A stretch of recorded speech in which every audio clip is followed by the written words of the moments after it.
যে নারী ওযু ছাড়াই স্বামীর জন্য ভাত বাড়ে, ওই নারীর কি বিপদ হয় শুনলে আশ্চর্য হবেন। অনেক মহিলা মা বোনেরা আছেন অপবিত্র অবস্থায় ফরজ গোসল না করে স্বামীকে খাবার দেয়। এই কাজটা কখনো করবেন না, মারাত্মক বিপদের মধ্যে পড়বেন। হে মা বোনেরা, আপনাদের দাম আল্লাহর দরবারে অনেক বেশি, অনেক বেশি। বিশ্বনবী মুহাম্মদুর রাসূলুল্লাহ সাল্লাল্লাহু আলাইহি ওয়াসাল্লাম বলেন, আদ-দুনিয়া কুল্লুহা মাতা ওয়া খায়রুল মাতা'id দুনিয়া আল মারওয়াতুস সালিহা।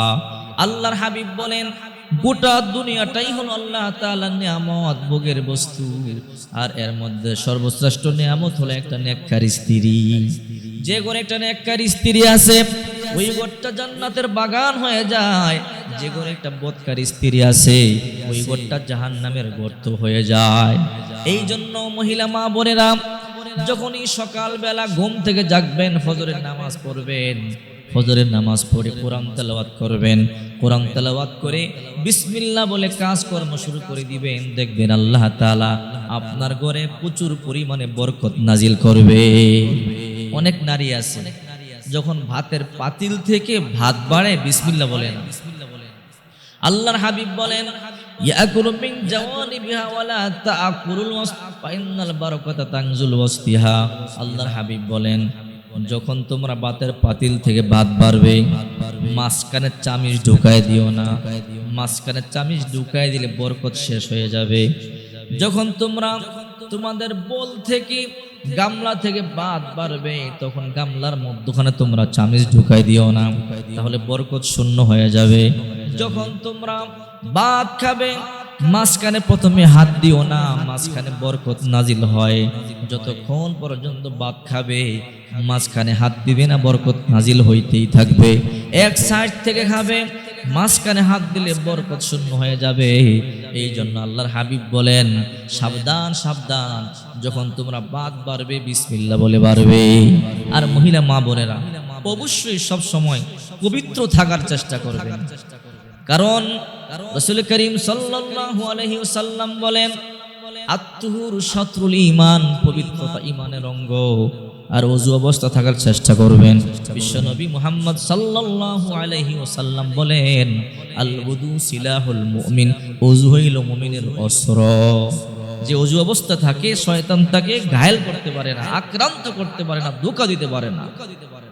এই জন্য মহিলাদের কারণেই ঘরের মধ্যে বরকত আসে, আবার মহিলাদের কারণেই ঘরের মধ্যে বরকত চলে যায়, ঘর থেকে বরকত চলে যায়, ঘরের মধ্যে আযাব ও গজব আসে।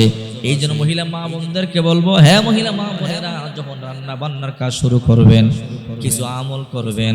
রান্না বান্নার সময় যদি কিছু আমল করতে পারেন, আপনার ঘরে আল্লাহ তাআলা রহমত আর বরকত দিয়ে পরিপূর্ণ করে দিবে।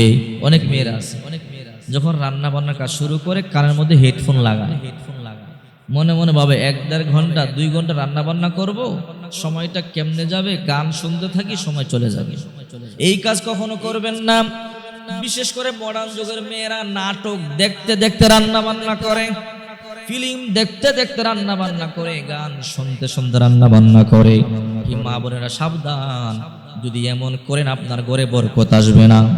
হ্যাঁ মা বোনেরা, যখন রান্না বান্না করবেন, যখন তরকারি কাটবেন, বিসমিল্লাহ বলে তরকারি কাটবেন। আল্লাহর হাবিব বলেন, যে কাজের শুরুতে বিসমিল্লাহ বলা হয়, ওই কাজ শেষ না হওয়া পর্যন্ত, ওই কাজ শেষ না হওয়া পর্যন্ত তার আমল নামায় সওয়াব লিখতেই থাকে। আপনি যখন তরকারি কাটবেন, প্রথমে বিসমিল্লাহ বললে যতক্ষণ পর্যন্ত তরকারি কাটবেন, ততক্ষণ পর্যন্ত সওয়াব পাইতেই থাকবেন। এই মা বোনেরা, সময় নষ্ট করবেন না। লা ইলাহা ইল্লাল্লাহ জিকির করবেন, দুরূদ শরীফ পাঠ করবেন, কমপক্ষে 100 বার লা ইলাহা ইল্লাল্লাহ জিকির করবেন।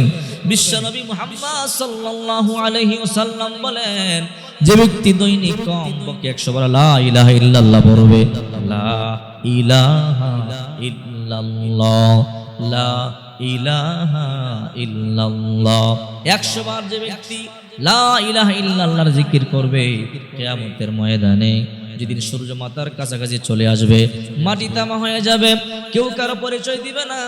আল্লাহ হাবিব বলেন, কিয়ামতের ময়দানেও জিকিরকারীরা হাসতে হাসতে আল্লাহর তৈরি জান্নাতের মধ্যে ঢুকে যাবে। এই জন্য দৈনিক কমপক্ষে 100 বার লা ইলাহা ইল্লাল্লাহর জিকির করবেন।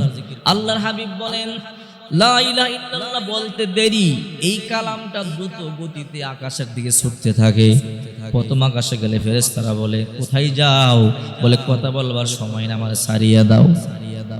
দ্বিতীয় আকাশে যায়, কই যাও? কথা বলার সময় নাই, ছেড়ে দাও। এমন করে করে 7 আসমান ভেদ করে, সিদরাতুল মুনতাহা ভেদ করে, লা জামাল্লা মাকান ভেদ করে সোজা আরশ আজিম পর্যন্ত পৌঁছে যায়। আরশ আজিমের খুঁটি ধাক্কাইতে থাকে। আল্লাহ বলে, কিরে আরশ আজিমের খুঁটি ধাক্কাও কেন? বলে, আল্লাহ তোমার বান্দা জমিনে বসে বসে বলতেছে লা ইলাহা ইল্লাল্লাহ, তুমি ছাড়া কোনো ইলাহ নাই, তুমি ছাড়া কোনো মাবুদ নাই। আল্লাহ তোমার বান্দা এমন করে করে তোমার জিকির করে এখনো পর্যন্ত তুমি তারে মাফ করো নাই। যতক্ষণ তারে মাফ না করবা ততক্ষণ পর্যন্ত আমি ধাক্কাইতেই থাকবো। আল্লাহ বলে, যা মাফ করে দিলাম। সুবহানাল্লাহ। মা বোনদেরকে বলবো, হে মা বোনেরা, রান্না করে কমপক্ষে 100 বার লা ইলাহা ইল্লাল্লাহ জিকির করুন, 100 বার দুরূদ শরীফ পাঠ করুন। দেখবেন সময় কেটে যাবে, সওয়াব পাইতে থাকবেন। আপনার উপরে আল্লাহ তাআলা রহমত নাজিল করবে, বরকত নাজিল করবে, আল্লাহ তাআলা অভাব দূর করে দিবে। আর মডার্ন যুগের মেয়েরা যারা মোবাইল ছেড়ে দিয়ে নাটক দেখে, ফিল্ম দেখে দেখে রান্না বান্না করে, আহারে বরকত আসবে না, বরকত চলে যাবে। এই জন্য দেখা যায় অনেক স্বামীরা অনেক টাকা ইনকাম করে, লক্ষ লক্ষ টাকা ইনকাম করে, ঘরের মধ্যে শান্তি নাই, ঘরের মধ্যে বরকত নাই, যা ইনকাম করে তাই চলে যায়। এর কারণ তার স্ত্রী ভালো না, আমল করে না, স্ত্রী বদমেজাজি, স্ত্রী আমল করে না, এই জন্য ঘরের মধ্যে শান্তি নাই। স্ত্রী যদি আমল করে ঘরের মধ্যে রহমত আসবে, বরকত আসবে। আবার অনেক স্বামীরা আছে অল্প টাকা ইনকাম করে, ঘরের মধ্যে শান্তি আছে, রহমত আছে, অভাব নাই, বড় বড় বিপদ নাই, দুশ্চিন্তা নাই, টেনশন নাই। স্বামী গরিব, অল্প ইনকাম করে, কিন্তু তাদের মানুষের ধার করবার জন্য মানুষের কাছে যাওয়া লাগে না। এর একটাই কারণ, ওই ঘরের মধ্যে যেই মহিলাটা আছে ওই মহিলাটা বড় ভালো পরহেজগারিনী, কোরআন তেলাওয়াত করে, জিকির করে, মাঝে মাঝে রোজা রাখে, বিসমিল্লাহ বলে বলে কাজ করে। ওই নারীর কারণে আল্লাহ তাআলা ওই ঘরটাকেও রহমত দিয়ে পরিপূর্ণ করে দেয়। এই জন্য আল্লাহ রাসূল বলেন, মহিলারা হলো দুনিয়ার সবচেয়ে বড় শ্রেষ্ঠ সম্পদ, এর থেকে শ্রেষ্ঠ সম্পদ দুনিয়ার মধ্যে আর নাই। হে মা বোনেরা, অনেক মা বোনেরা আছে ফরজ গোসল না কইরেই রান্না বান্না শুরু করে দেয়, অলসতামি করে, কর্মনে গোসল পরে। এই কাজ কখনো করবেন না। যখনই গোসল ফরজ হবে দ্রুত গোসল করে নেবেন। এটাই হলো রাসূল করিম সাল্লাল্লাহু আলাইহি ওয়াসাল্লামের আদেশ এবং সুন্নত। রাসূল করিম সাল্লাল্লাহু আলাইহি সাল্লাম নিজেই সাথে সাথে গোসল করে নিতেন। যখন পানি থাকতো না, পানির অভাব থাকতো, তখন বিশ্বনবী ওযু করে নিতেন। যখন আপনার টাঙ্কিতে পানি নাই, মনে করেন বিদ্যুৎ নাই, কি করবেন? গোসল করবেন কিভাবে? শহরে তো আর টিউবওয়েল নাই যে চাপ দিলেই পানি আসে। শহরে দেখা যায় লাইনের পানি, ওয়াসার পানি, অনেক সময় পানি থাকে না, বিদ্যুৎ থাকে না, মোটরের পানি, বিদ্যুৎ থাকে না। তখন কি করবেন? তখন আপনি পানি না থাকলে ওযু করে নিবেন, ওযু না থাকলে তায়াম্মুম করে নেবেন। যখন পানি আসবে তখন আপনি আবার ওই পানি দিয়ে গোসল করে পবিত্রতা অর্জন করবেন।